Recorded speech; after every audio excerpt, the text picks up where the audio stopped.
This is the current federal tax developments for the week of June the 22nd, 2026. Current federal tax developments are brought to you by your state society of CPAs. And I'm Ed Zollers, and this week I'm recording on the road, which is why you see the display look a little bit strange if you're watching the video. We'll live with it for this week.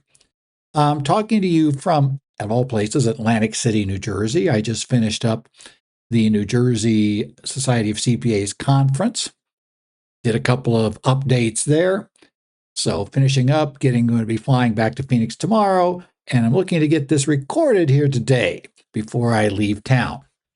So we're going to be looking at things that happened this week in tax. Now we have 5 different things to look at this week. First, going to look at, because it's useful to look at these every so often, a ruling that gives relief from an ineffective S corporation and QSub elections in this case. Finally, we're going to look at a second issue that looks at procedural and jurisdictional limits in challenging IRS guidance. This is another ERC case. We're also going to look at a failure to file returns case where the IRS made estimates. So this is going to look at the Medicaid gross receipts, how they rebuild it. We're going to look at Cohan estimations because the taxpayer did get some deductions in this case, and then professional reliance. We're going to then also look at, just for fun, I guess, we got to look at a criminal case involving a CPA who, I guess in one sense, tax fraud was kind of the minor thing that went on here. Well, taxes were involved in all of it, but it was still kind of interesting. But who was trying to get out of his supervised release. And then finally, we're going to look at some transition guidance that was issued late on Thursday related to qualified opportunity zones and the changes that were made in the One Big Beautiful Bill Act. Our first ruling this week we're looking at is going to be a private letter ruling, 2026-24006. This one was released here on June the 12th of 2026. And it was a pretty standard relief from S corporation late filing, or I should say S corporation filing information. So we'll get here. So again, private letter ruling 2026-24006. Now, in this case, this is a textbook illustration of why S elections for existing LLCs are a bit high risk. You've got to be careful. LLCs have problems when trying to make them into S corporations. It can be done, but it's going to be a little more difficult than you'd expect. What happens is many people forget that standard LLC operating agreements generally contain partnership-specific language. And the big problem is partner capital account maintenance rules under 704B and profits interest. Where this runs us into problems is that under Section 1361B1D, an S corporation is strictly prohibited from having more than one class of stock. The minute it has a second class of stock, its S corporation status terminates. Or if you're trying to make an election and it already has what's going to effectively be treated as more than one class of deemed stock, that's going to make that S corporation election void from the very beginning. And that was kind of the problem we had here, because under their operating agreement, they had both given some profits interest, which are traditional in partnerships to be done, and they had, contained the 704B liquidation rules. And all of these means that effectively, if I look at each share of stock, which roughly is, we're going to do a rough calculation, and let's say, just for simplicity, each percentage of LLC ownership interest is supposed to have identical rights in distributions. Profits interest wouldn't have any rights in distribution. They'd only get profits going forward.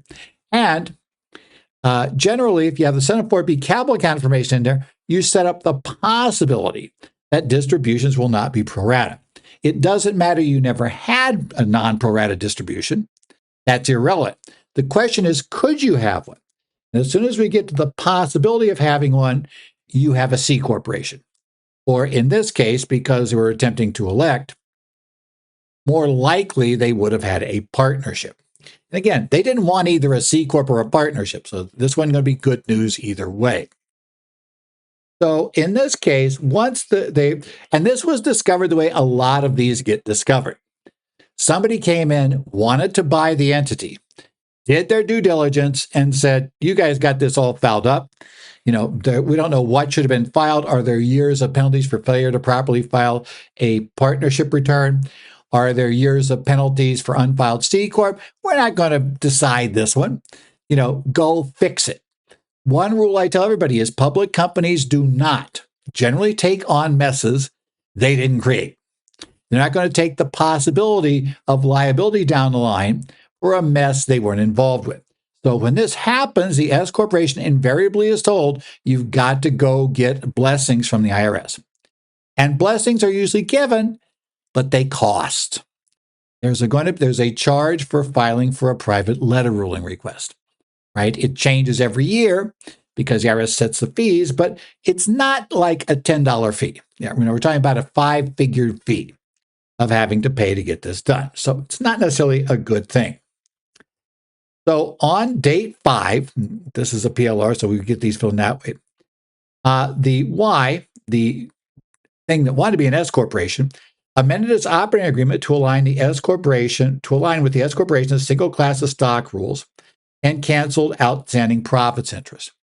Generally, an LLC operating agreement to be used as an S corporation needs to be written with the party that writes it has to have that understanding what it's going to be used for. I've worked with attorneys who use this regularly. It is something that happens in Arizona simply because there are fewer disclosures about who owns the entity that be made public if it's an LLC versus a corporation. And those attorneys that use LLCs for this purpose have a very standard agreement. They have one operating agreement they're going to use for an LLC that's going to elect S, and a very different one, standard starting one, for an LLC that's going to be treated as a partnership, right? And the one that's going to be S doesn't have the 704 discussion, doesn't allow profits interest, right? Has all kinds of things that are blocked here that unfortunately this entity not only had these in their agreement, but they also, for the profits interest, went ahead and used it, which kind of didn't work. After that, they attempted an F reorganization, transferring Y's interest to a new parent corporation with elected S status. X then filed a QSub election for Y, right? But because the original S election had been invalid from inception, Y didn't satisfy, the S corporation eligibility required to date 7. Subsequently, that QSub election failed. So this is a cascading entity tax failure, right? It's not going to work until we can go back and fix everything. Now, when you discover an invalid election, Section 1362F is the escape hatch with a fee, but it's an escape hatch, right? It does require a formal private lettering request, which is what triggers the check. We have to do a PLR. We got to send a check. In this case, the taxpayer had made several key representations. First, they proved that the failures were inadvertent. They weren't trying to pull a fast one on the IRS. They just didn't know better, right? And it can be, that often you have to, take a look, did you seek advice? Was it reasonable, the type of advice you sought? Did your advisor just foul up and fail to tell you that you had to do this differently? Sometimes advisors don't know about this, right?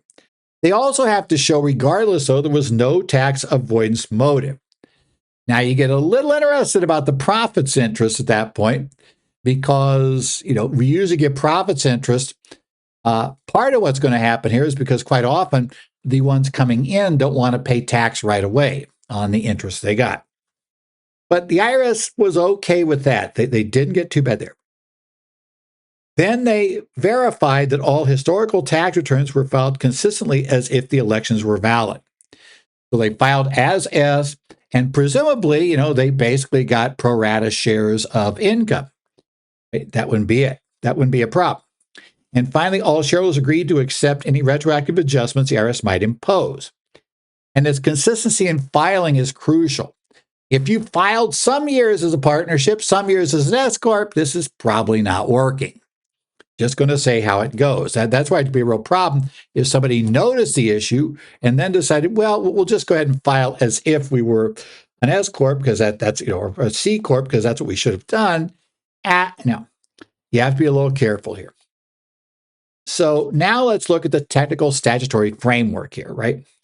Regulation 1.361-1L1 provides the identical rights standard. The one class of stock rule is probably what you've heard it called. If an LLC agreement contains 704B liquidating provisions based on positive capital accounts, and those accounts are also just for fun or altered by profits interest, that identical rights test is failed. In this case, it's not just theoretical, something would have to happen, but it would then cause that. In many cases, that would be the case if it's just 704B stuff. But with profits interest, you're basically guaranteed that you're going to be having a non-identical rights in liquidation.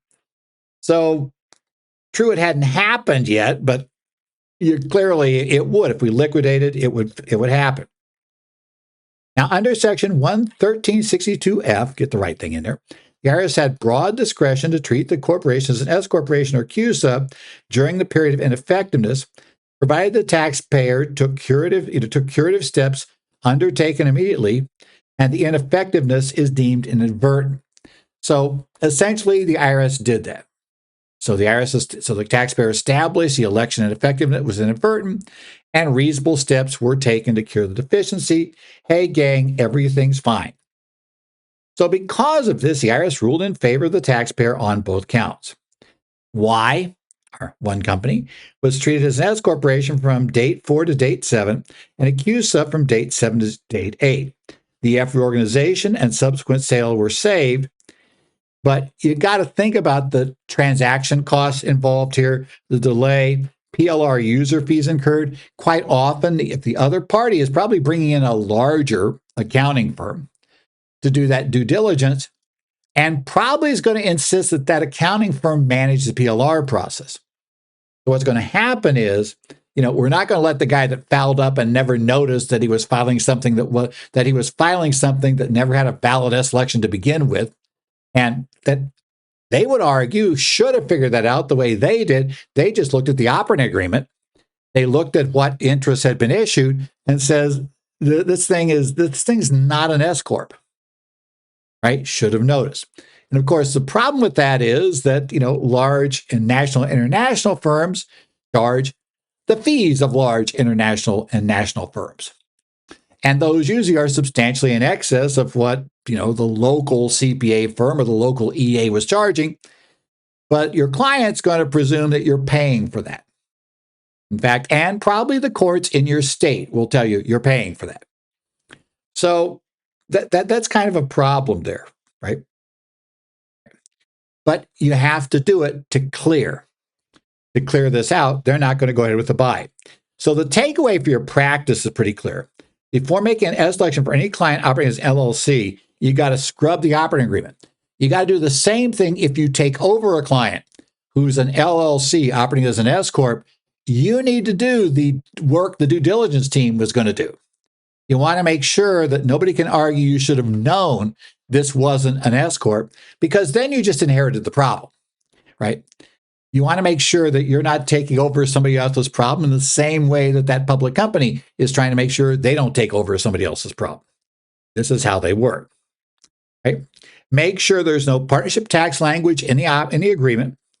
Cancel or convert any profits interest to stock. That's if you're before the election is made. Afterward, we'll probably need to get a PLR. And explicitly state all distributions and liquidations will be made strictly in proportion to capital ownership. The operating agreement should state that explicitly. We are going to issue units in the LLC, and in the case of any distributions, and in the case of any liquidation, the distributions will go out, whether in liquidation or just in standard operating distributions, in the proportion of how many units you're holding to how many units are currently outstanding. We need that in the language of the agreement. And if it doesn't have that, don't get yourself in trouble by ignoring it. I hear people all the time who talk about doing a partnership, let's say a corporate return or an S corp return, and not having these documents. You seriously need these documents, because those documents are what's going to be asked for immediately if a buyer shows up. And those buyers do show up with due diligence teams. That was true the last S corporation I had, last S client I had that was purchased by a large organization. Yeah, a due diligence team showed up. right? And they had to go through, and luckily they didn't find any issues, which is good news as far as I'm concerned, right? They weren't any issues. So again, like always, we have our little illustration here. We're going to show the challenges here, the prohibited class of stock, the fact that because that meant the corporation we started with was not an S corporation, right? And couldn't be. That meant that because it wasn't an S corp, when we tried to put it inside another corporation, that meant the QSub election failed. And those governing positions killed us, right? So essentially, the tax treatment of the QSub, regardless of what the S corporation should have been, that original LLC could have been a partnership. Once we stuck it inside a corporation, then C corp is a tax status, right? That's kind of the issue. That gets us into this kind of a weird scenario there. So the pathway to relief was proactive remediation, amend your operating agreement. It was inadvertent, and they went with 1362F's authority, right, to go ahead and convert it. Next up on it, we're going to talk about First Source Employee Management, Inc. versus United States. This was a case that came down June 11th, 2026, from the Northern District of the U.S. Circuit Court, I should say, the U.S. District Court for the Northern District of Ohio. Opinion was issued on June 11th, 2026. And this is looking at procedural and jurisdictional limits in challenging IRS guidance. This is yet another attempt by a taxpayer to go after IRS Notice 2021-20 regarding the ERC. Now, I have said before, I don't like this strategy because I think even if you win, it probably, there's no remedy. The court's not going to take the next step and order the payment to be made, just because of that notice. They might say the notice shouldn't have been issued, but that's fine. It's irrelevant. The question is going to become, does the law analysis in the notice hold up? And so you can't just say, hey, this notice was issued in an invalid method. It's not a reg. And by the way, even with a reg, you still got to prove you have the best interpretation of the law. So let's go with what we've got here. So as I said, this is a case, First Source Employee Management, Inc. versus United States. Like I said, Northern District of Ohio, June the 11th. Now, this case is a lesson in tax litigation and Administrative Procedures Act. The plaintiff was Professional Employer Organization, PEO, seeking $20.2 million in withheld ERC refunds for Q1 and Q2 of 2021. To bypass the slow standard refund processing, the plaintiff filed a federal lawsuit. Again, if you have your claim for refund in and the IRS fails to act on it within 60 days, you don't have to wait for them to deny the claim. You can force the issue by going to court, and First Source Employee Management did this. But unfortunately, partially their issue was they were going to try for that quick win using Notice 2021-20, which we've talked about a number of times, a number of cases now, and it's never worked. So they did not just sue for a refund. They launched a direct attack Notice 2021-20, which IRS was using to evaluate and delay their claims. Okay, so bottom line, here we go. This suit was filed on December 19th of 2024. And obviously, they had filed their claim way more than 60 days earlier. So we're good. We're allowed to come to court. But now, what's the argument here trying to do this? So they have 4 counts they went after. Count number 1, they requested under 26 U.S.C. 7422, the refund statute, a $20.2 million payroll tax refund plus interest. Secondly, they requested a nationwide injunction prohibiting the IRS from enforcing Notice 2021-20. Count 3 alleged Notice 2021-20 was arbitrary, capricious, and unlawful under the Administrative Procedures Act. And Count 4 alleged that Notice 2021-20 violated notice and comment rulemaking under Title V U.S. Code, Section 553. And again, they sought equitable remedies, a complete wipeout nationwide for everybody of Notice 2021-20. They claim Reliance Notice 21-20 caused processing delays and economic harm, and therefore the IRS was using this to delay their claims, and for that reason, this should be gone. Now realize, delaying your claim is not the same as denying your claim. which is going to be part of our problem here. We already talked about, remember a couple of weeks ago, we now have litigation where the IRS denied a claim based on the logic of the notice, said that was our law. And we had one court say, yep, you know what? Taxpayer, we agree more with you. We had another court same day say, no, IRS, we agree with you. And on basically the same facts. So the problem why people don't like to do that next step is because it's messy and who knows which one of those two judges you're getting, right? That's kind of our problem. So let's talk about the hurdles to getting the equitable relief, because equitable relief is what they're after, the quick win by having the notice get in here, right? So the court first analyzed Article 3 standing under the Constitution. Under established law, while past economic harm, the withholding of refunds represents an injury in fact, seeking prospective relief like a nationwide injunction requires showing a real immediate threat of future injury. But the ERC program is now a closed historical program limited to 2020 and 2021. Because First Source had no other ERC claims, it was impossible for the IRS to apply Notice 2120 to them in the future. And remember, they've now moved this thing in the district court. So we're no longer at the point where the IRS's non-denial has any impact whatsoever. This lack of prospective harm completely defeated their standing to seek any of those equitable remedies. To get this thing barred forever from doing it. They're not applying it to them is irrelevant at this point. And the nationwide bars are just, no, it's not going to affect them. They have no standing. I can't litigate if I'm not harmed. I can't litigate because, well, there's somebody over here that's harmed. No, it's up to them to litigate is kind of our problem here in this case. So interesting little mess there. Okay. Next up, we're going to look at redressability and the basically Administrative Procedures Act, Section 704 statutory bar. The court went a bit further. It held that redressability also was unsatisfied because the IRS's right to the ERC comes from the CARES Act itself, the statute, not from Notice 2021-20. 2021-20 is administrative guidance issued by the IRS giving their interpretation of the law. But this is not a regulation stating that this is how the law must be applied. It is rather, a litigating position of a regular litigant, shall we say, as far as the court's going. Vacating that notice would not force the IRS to approve the refund, which has been my statement from day one.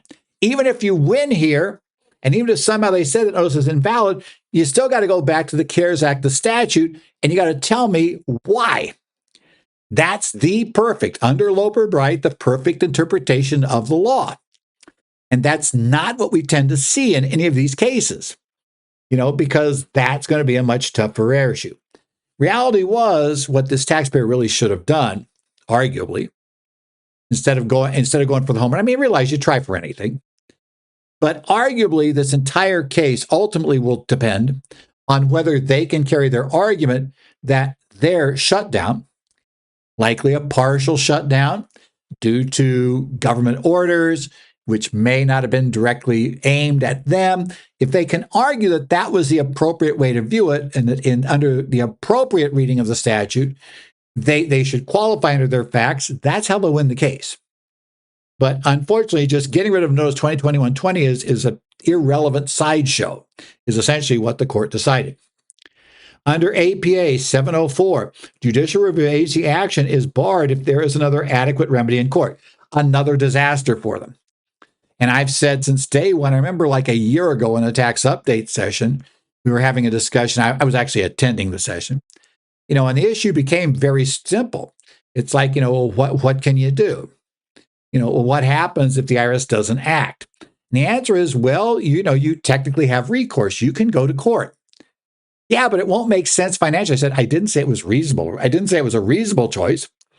I said, but it's a choice. And that existence of that choice is going to bar you from doing most anything else. The court ruled, as I noted, a standard refund action under Section 422 is the perfect, adequate alternative. Now, I may disagree with perfect and adequate, but in this case, it's kind of who cares because they're filing the suit anyway. So we're there. In a refund suit, the taxpayer can fully litigate whether that notice and its logic is valid or not. That's all we have to do, right? The APA is not intended to duplicate existing relief. And the court said, you have relief. Not only that, you're taking advantage of it right now. So we've got it. So the court dismissed the APA counts under Rule 12b-1 for lack of jurisdiction and Rule 12b-6 for failure to state a claim. Now, the refund claim, the basic send me my check, remains active. And that is the claim that got litigated in those two cases a couple of weeks ago we talked about, right? They actually litigated, and of course, one employer is apparently getting their refund and the other one isn't. You know, it's like you roll the dice, 50-50 shot, apparently, currently we know. The takeaway for if you're advising clients in ERC or other guidance is pretty clear. You cannot bypass the tax refund channel by filing a general APA suit to vacate a notice unless they face ongoing regulatory exposure under that notice. If this was a going forward issue, they might have been let in the door. If the ERC was still around, they could still qualify for it. It would apply to them in the future. That's it. Right? All the other administrative law arguments must be litigated within the safe, established harbor of a statutory refund action. You had your adequate penalty, right? And so again, we have our infographic. It's on the slides if you download them, right? It's on the screen if you're watching the video. And yes, I know the video looks weird. Somebody's going to notice that now. But that's because I'm having to record on one screen. I don't have my second screen I normally use for recording because I am in Atlantic City, New Jersey, and that second screen is in Phoenix. I didn't feel like dragging it along, right? You know, and explaining why I have a big monitor coming with me. So we did that. So that was kind of our background. The next case up is a case of Branch versus Commissioner, Tax Court Management Decision 2026-51. Case came down on June the 17th, 2026. And again, TC memo, Tax Court Memo Decisions, so 2026-51. So let's talk about our case here. What's going on here? This case is a clinic on substantiation, procedural missteps, and the limits of professional reliance. In this case, the taxpayer, Colette Branch, generated millions in revenue but failed to file returns for 2015, 16, and 17. Amazingly, that might be a problem, which it was. And she got them from Medicaid program from the state of Louisiana. Do you believe Louisiana filed those 1099s? Yeah, okay, it's a problem. Now, the IRS prepared substitutes for return under Section 6020B and hit her with massive deficiencies and failure to file penalties. Not surprising. So the total looking at here is over $1.8 million. That's what we're doing. Now, a procedural battle occurred at trial. And this is where the IRS fouled up. Right? The IRS tried to bolster its arguments in its post-trial brief by using Google Maps Street View photos of property and Yelp's review of restaurants, asking the court to take judicial notice of things on those, right? The tax court flatly rejected this under the Federal Rules of Evidence, Section 201B. The court reminded the IRS that internet reviews and map images are subject to reasonable dispute and cannot simply be judicially noticed, right? If it's something that's unquestionable sources or generally known facts. It said this is neither of those. You know, Paulette should have had the ability to know this was coming and the ability to dispute what you're giving me. I'm not going to let you sneak it in later when you didn't bring it in as evidence properly to begin with, right? So this didn't meet the stringent standards. And if the IRS wants to use this procedure, they must formally introduce it at trial, not introduce it quietly in the post-trial briefs. Right. You know, you're supposed to present your arguments up front. Colette had no right to look at this, challenge it. The court's going to ignore it. So the IRS fouled that up, and it was an attempt to get rid of some other, deductions by probably, claiming whether, it's tough to know what they're claiming based on Street View and other things, proving where something was, pictures, might have been showing that, a place was closed, unused, might have had Yelp reviews telling you that this thing closed down on a certain date. All of these things happening. We don't know what was there, but in any event, the court said, Iris, you wanted to use this, you had to bring it in earlier. Colette had to have a right to know about it. You didn't let Colette know about it. It's tough luck. Now, however, we go through a few others, right? So there's two critical warnings now. We're going to talk about filing status pitfalls and pretrial stipulations, right? Joint filing requires a signed joint return. Okay. Now, her husband, basically, she prepared draft returns to go in, right, with the filings, but the drafts were marked do not file, and that's useless, right? That had a signature issue in there. It doesn't matter, right? You got to actually file a joint return. Secondly, in her answering brief, it turns out that the IRS wasn't the only one to not raise an issue in a timely manner. She tried to argue for 50% of the income should go to her husband if we're going to do a separate return under Louisiana's community property laws. Now, the court rejected that community property defense, saying it was abandoned. It was raised too late in the proceeding. Again, the IRS didn't know about this argument because they could have argued, that he failed to cooperate, didn't provide her with stuff. They could have investigated into all of that, but she raised it so late that now they're saying, Colette, what's good for the IRS is good for you. You also raised this too late stuff. Done. Right. And conversely, though, the IRS held the court held the IRS strictly as pretrial stipulation. They wanted to reduce her contributions to the Curtis Christian School to only 50%, again, because of community property, because that had come up.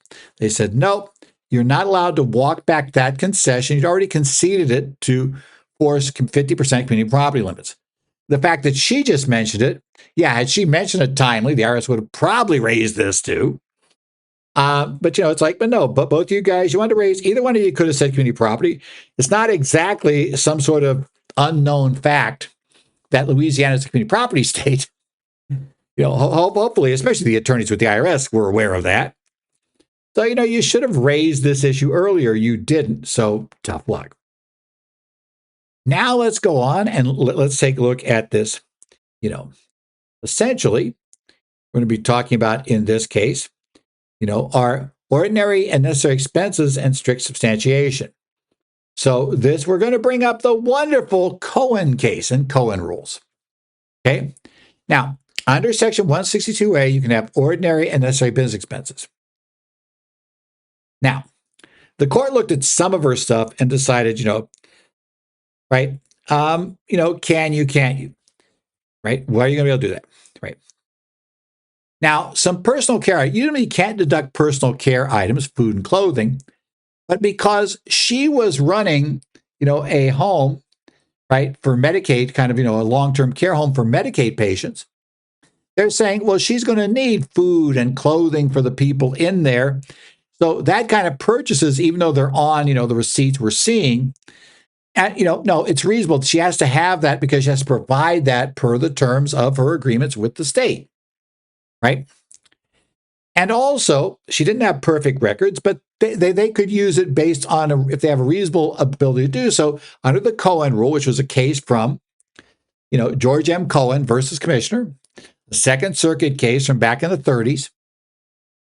They said, look, if it's obvious expenses would have been incurred for this, she's running a nursing home type structure, care facilities, like she has to have food there for them, right? She'll need clothing for them. It's basically like these are obviously things she needs to provide under her contract with the state. So she had to incur those costs. We have a way to reasonably estimate, we believe, from what she provided so far. So we're going to allow those expenses. However, there is the 274D problem here, right? And we'll talk a little bit about that. Under the 274D, overrides Cohan, but for travel, gifts, entertainment, and listed property in this case, right? Now, and one other thing under personal care, and I should have mentioned this, that was allowed in all this, she was deducted rent for a Houston apartment in full. And the court found it credible that a New Orleans business needed a Houston site in case of hurricane evacuation. Remember, we actually had that little problem in Louisiana back in 2007, was it? Yeah, 6 or 7. Got to remember when Katrina hit. So the court was okay with that. But when we get to travel, gifts, entertainment, those are all going to be disallowed, right? So while we could estimate utilities and contracts, we couldn't get any of these others. Also, Her rent for her husband's restaurant and a vacant New Orleans apartment were disallowed. They said he didn't provide us any reasonable connection of those, how they'd work. Her husband's restaurant, it's a restaurant. It's not providing this care facility. We're not going near that. And the vacant New Orleans apartment, there wasn't really any realistic evidence of how that was ever going to be used inside of the care facility structure. And contract labor and utilities were allowed at about 70% of what she claimed, applying Cohan estimates to them. So that's how we got that. Next up is we have the uncategorized credit card trap and the defeat of audit delay. Okay. Now, first, providing raw credit card statements with no business categorization results in 100% disallowance. For 2 of the 3 years, she had no characterization. She did have some characterizations for 2015 on the Amex cards, but she just had total Amex. Yeah, just because you put on your Amex card does not prove it was a business expense, especially because it was already known from the prior year there was a mix in there. Right. That was kind of how it works there. Okay. Second, she tried to claim an audit delay defense. Right. She claimed her bookkeeper advised her delayed filing because the prior was under audit. And she said, and I relied on my bookkeeper to tell me this, right? Well, what happened there was the court cited Boyle.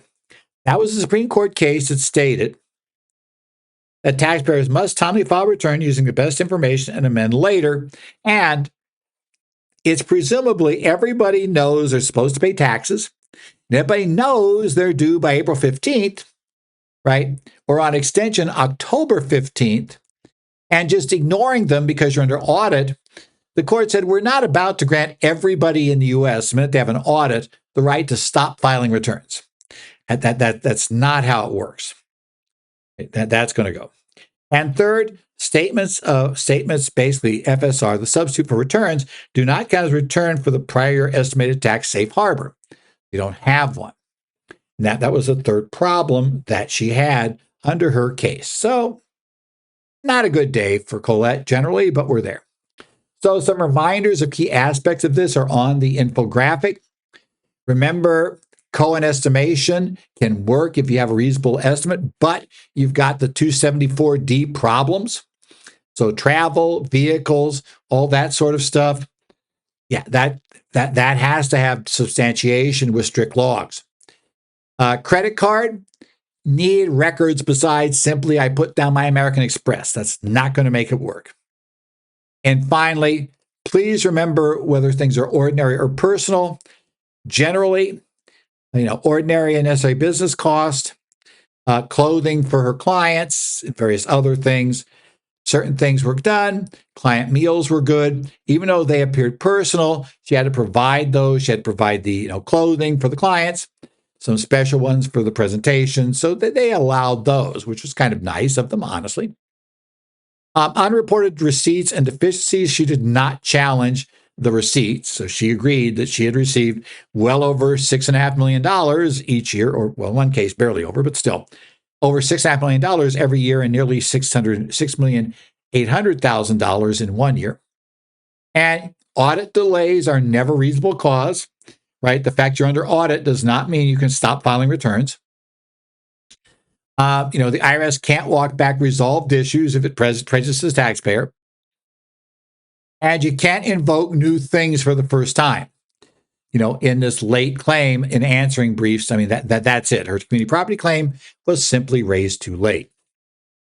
Next up, let's talk about some good old criminal tax work or criminal taxes involved in this case. This is a case of the United States versus Royce, right? This case comes from the Middle District of Pennsylvania, U.S. District Court, from June the 16th, 2026. So let's take a look at this. This decision involves a former CPA. You notice it says he was a licensed CPA operating a tax controversy practice, right? Okay. And he used those credentials to really advance a fraud. Now, he took over a deceased accountant's practice, and he basically didn't tell the clients that the person had died, just his office had been relocated. But he also said that things were changing, and because of that, he demanded being paid in cash. Right? He told clients the IRS was offering a one-time debt discount.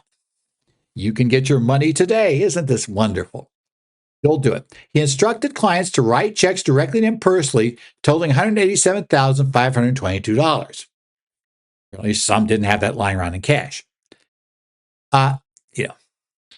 He defrauded one particular client, David and Carol Gifford, of $196,723 by promising a 10% discount on an over $200,000 liability.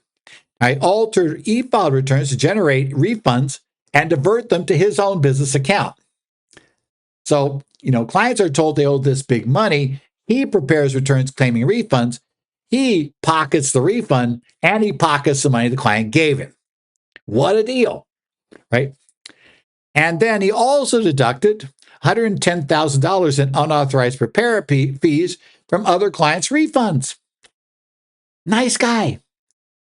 Okay, well, all good things must come to an end, and eventually everything came crashing down on Mr. Royce, right?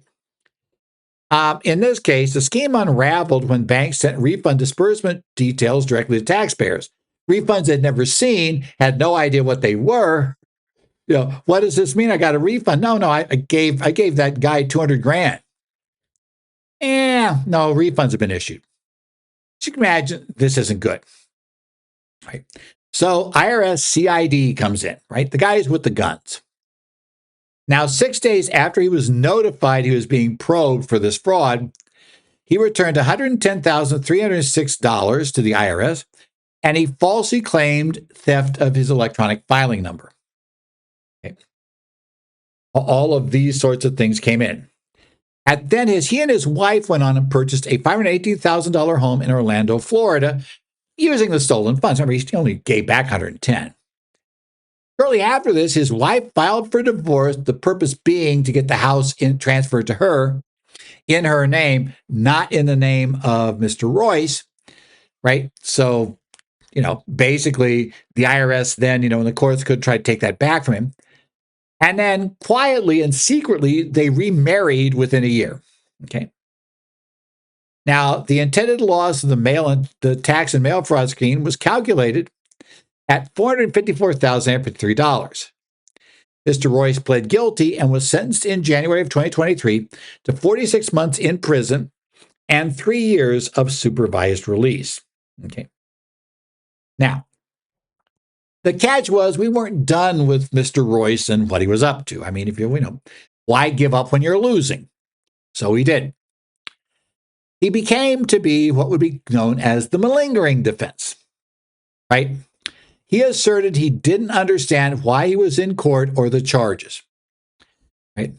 He filed a notice of mental health defense delaying the trial for 3 years. He underwent extensive psychological evaluation by defense and government experts. These evaluations concluded he was actively malingering, faking his cognitive defects. And he overdid it. He turns out not a good actor. He demonstrated exaggerating speech defects using childlike and caveman speech in exams. He had normal MRI results. He remembered complex non-legal information. He simply became an idiot when anything related to this came up, right? And at the end, trying to reduce his sentence, he submitted a lengthy, highly eloquent letter that to the court prior to sentencing. It kind of demonstrated he was very, very much did not have a mental health defense issue, right? He understood everything. That's going to come back to haunt him when we get here to this case. Okay, fast forward to today. He served 1 year of supervised release, and he petitioned for early discharge under Title 18 of the U.S. Code, Section 3583E1. Now, the sentencing courts weigh factors under that section under Title 18 U.S.C. 3553 to evaluate early discharge. Now, the primary purpose of supervised release is meant to be societal integration, not punishment. Right? Under the Third Circuit Melvin precedent, extraordinary circumstances are not a strict requirement, but early termination requires new or unforeseen circumstances. That is, sentencing judges expect that something must have changed to justify cutting the period short. Right? And the key issue here is supervised release is not meant to be a punishment. That's not the point. And complying with your terms of supervised release is not going to gain you favor. Now, not complying will be a big negative, but the minimum you're expected to do is comply with your terms. Right? This is what we're using. Now, of course, Mr. Royce argued that his positive prison record, clean drug screen, and compliance with all rules was a reason why they should terminate his, supervised release. Now, the court said, look, you just did the minimum you had to do. That's what you agreed to do. And that, and being that we believed you would do what you agreed to do, we sentenced you to 2 years here, okay? Not 1, right? And the court said, it's not exceptional behavior. It's just what we expected. And we have concerns. Your prior malingering and courtroom deceit analyzed as permanent indicators of risk that you would do this again if you got a chance. As soon as it became clear you weren't getting away with, telling the court you were mentally unstable, didn't understand the situation, and then you suddenly snap back to being, now come back in and be very apologetic, etc. And do this. It's like, yeah, we don't really think this, right? Intentional, non-addictive fraud schemes carry high rates of recurring dishonest behavior. If he was back in a position when he could do it again, the court's concerned he would do it again. If he convinced himself he wouldn't be caught. Active supervision, therefore, remains necessary under Section 3553A, 2, B, and C for deterrence and public protection. Now, he claimed that he had travel barriers because he was trying to become a PGA Tour caddy career, and also attend his daughter's school functions outside of state. The court said, you never showed us when they were turned down, and they might be administratively inconvenient, but you hadn't really demonstrated the real harm here. And, I'm sorry you stole all that money, right? You have to put up with the fact that we're not going to fully trust you without question. That's what we expect from you. So again, we have our nice little bar here on early termination. This is the lessons from United States versus Boyd. So hopefully none of you are ever facing this, but if you are, understand why Mr. Royce didn't get out early, right? Just like I said, he did the minimum necessary. Also, as bad as it is, yes, there are CPAs and EAs that will take advantage of situations like this. There are fraudsters in every profession. The fact that you could pass an exam doesn't necessarily mean that you're the world's most upstanding person, and that you're not somebody who believes that, well, if I can get away with it, it's fine. And unfortunately, it kind of appears that he felt that was the case. Not great. Finally, the IRS basically on Thursday issued IRS Notice 2026-40. So this is transition guidance on the OBBBA changes to qualified opportunity zones. Now, the original qualified opportunity zone rules were enacted under the Tax Cuts and Jobs Act in 2017. They were amended by the Bipartisan Budget Act of 2018, which is not the one that gave us the partnership BBA rules. We just have multiple BBAs, right? But they were substantially modified this past year by the One Big Beautiful Bill Act on July 4th of 2025. Now, this provides a number of critical post-OBBA transitional guidance because they went in and changed rules, changed wording, and didn't worry about the fact that they were stripping out wording that was necessary to complete the TCJA cycle of this program. So this is really dealing with wording that's missing and saying, well, what they really meant was if you came in under the TCJA program, then we're going to test you under the terms there. If you came in under the non-TCJA program, you came in after, the time you could acquire the TCJA stuff, then you're going to be tested under the new program, right? So, because what happened was the One Big Beautiful Bill Act struck December 31st, 2017, and replaced it with the term applicable start date for the beginning of the time period. It's going to run to where we can defer the gain, keep from recognizing the gain we put into the fund until that date. And older, the TCJA era zone programs face expiring 10-year designation periods coming up here very shortly. Okay. Now, IRC section 1400Z-1D restricts designated nodes to 25% of a state's low-income community. And OBBBA amended this limitation to apply to during any period. Now, this is any period refers to the specific 10-year designation period. Previously designated QOZs do not count against the state's 25% cap for the new period. The law, you could read an overlap here that would have denied, the new ones couldn't get in there. So states can now nominate a full complement of tracts effective January 1st, 2027. And these new designation periods will run from January 1st, 2027 through December 31st, 2036. Right? That'll be it. And then there'll be another one that will start up in January 1st of 2037. Now, taxpayers who deferred gains under the prior rules, they're going to recognize that remaining deferred gain on December 31st of this year. Remember, that's coming up. This deemed included gain must be reported in gross income in 2026. Right? Importantly, recognition of this gain does not terminate the underlying deferral elections. Right? So they remain fully eligible if they hold on the property for a 10-year fair market value basis step upon sale. Again, they bought under the old rules. We're going to apply the old rules all the way through. Now, one big caveat, though, is that deemed gain. So let's say your client back, right as soon as they could, bought into a qualified opportunity zone because they had a $300,000 gain. Right, a $300,000 capital gain. They put into an opportunity zone fund.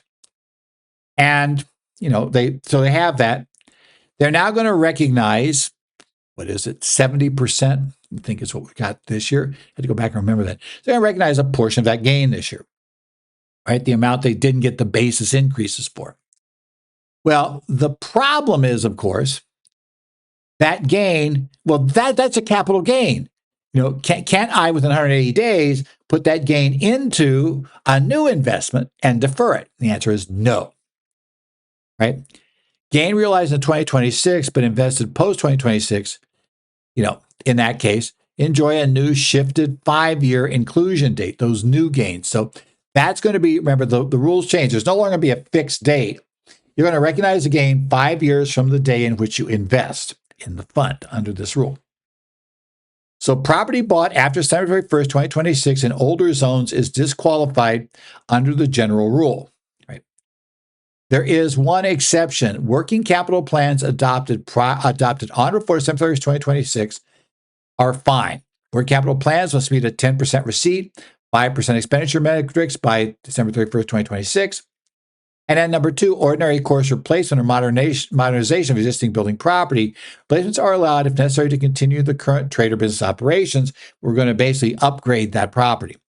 Ordinary course replacements strictly exclude business expansion or transition into new fields. It's got to strictly be to kind of nurse it along until we get to 27, when we can then qualify as our opportunity zone investment. Now, older zones expire on December 1st, 2027 for Puerto Rico, or December 31st, 2028 for all others. Expired designations would technically trigger immediately compliance failures for QOFs and QOZBs. The 2026-40 creates a dual post-expiration safe harbor extended through December 31st, 2047. Substantial use safe harbor. Expired zone are treated as active for the physical asset use test. And the qualified opportunity zone business compliance safe harbor. Expired zones are treated as active for the 50% active gross income test. You must have begun active business in the zone or have a valid pre-2027 working capital plan on or before the expiration. So, navigating the cliff. Right. Again, we have the 2026 income event coming up. Remember these issues, right? The fact is that if you bought into the first program, the fact they changed all the wording is not going to mean you can't get your full, basically exclude the gain if you sell after you hold it for 10 years, right? So essentially, potential step if you have for 10 years. Now remember, after we get to post 26 investments, you basically get the deferral for only the 5-year period. However, you get up to a 30% step up in basis, right? Pick it up in income though after 5 years, and then you can carry that forward. And again, keep doing it. Now, compliance safe harbors for old zone. Property acquired post 2026 qualifies if pursuant to a written plan adopted by 12/31/2026. Replacement modern existing premises businesses are replaced as permitted. Acquiring property for expansion old zones is not permitted, and qualified entities may treat expired zones as active through 2047 for operational testing purposes. Well, this has been the current federal tax films for June 22nd, 2026. I should be back to my regular size screen next week because I'm not heading anywhere. I'm going to be doing a couple of sessions, one for Oregon and one for a group of EAs. So I'll be doing those things, and one for Arizona, actually a 2-hour for Arizona in that case. So I got a few things happening next week. But, we'll be looking at those. Again, if you have any questions, you can email me at zollers@currentfederaltaxdevelopments.com. I'm a member of the Arizona and New Jersey Society of CPAs. I am Minnesota, Illinois. I monitor Connect sites for those states. I monitor for Idaho as well, and Washington. So I got all of those. So if you post a question on those sites, if I can, I'll see if I can answer. If I notice a question, I think I can be helpful. But otherwise, we will hopefully see you back here next week when I'm back in Phoenix. And we'll take a look at what happens in the coming weeks for current federal tax developments.